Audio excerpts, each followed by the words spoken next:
A war veteran has surprised two ITV presenters by saying that the Britain that he fought for was not worth it. Here's the clip.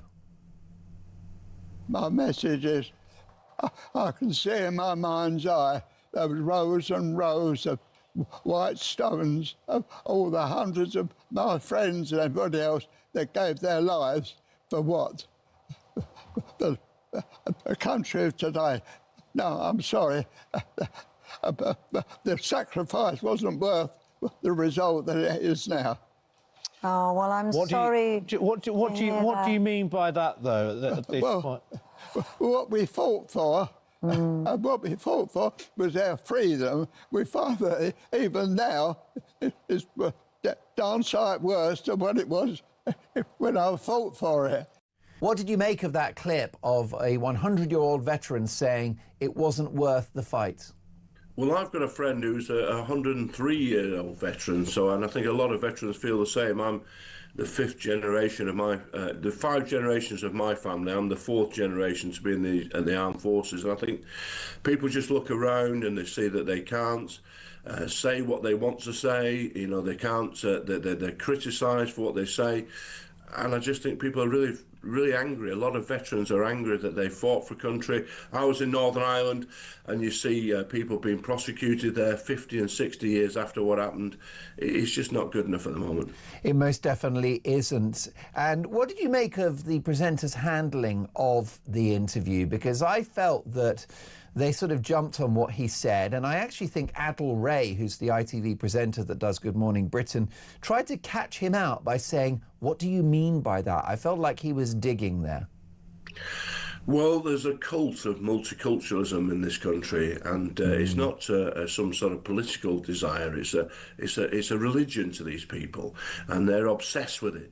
And anybody who questions that multiculturalism is criticised. And when you can jump on somebody who's 100 years old and trying to drag something out of them, that's not good enough. But that's what it is.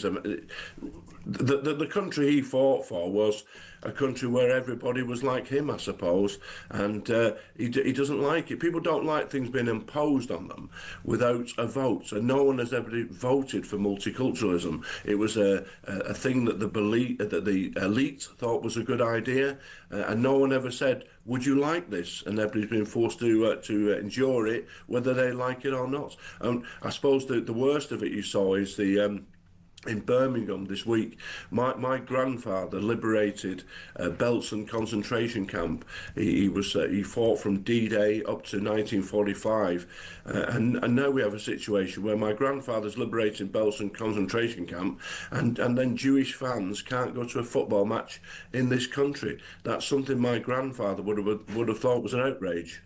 Indeed, if a child of yours wanted to serve in the military in 2025, would you encourage them?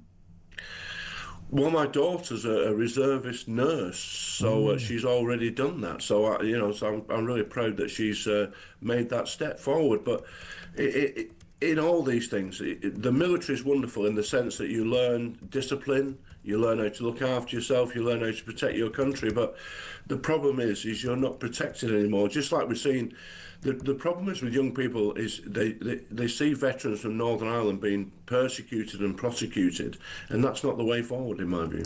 No, it most definitely isn't. And it sparked a national conversation, which I think is very valuable at this point, isn't it? I think that what I should say, let me correct his name, this chap is, I've now luckily completely forgotten his name, but it'll come back to me. What he's done, this man, is he's sparked a conversation that we need to have about what this country has become and what it's continuing to become.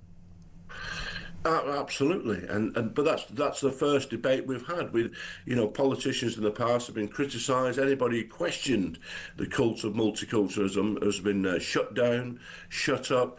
Anybody who's questioned it has been called racist. At least now, because of stations like Talk, is that we can actually debate these things. But the tragedy is, has it gone too far? Yeah, that is the million-dollar question, isn't it?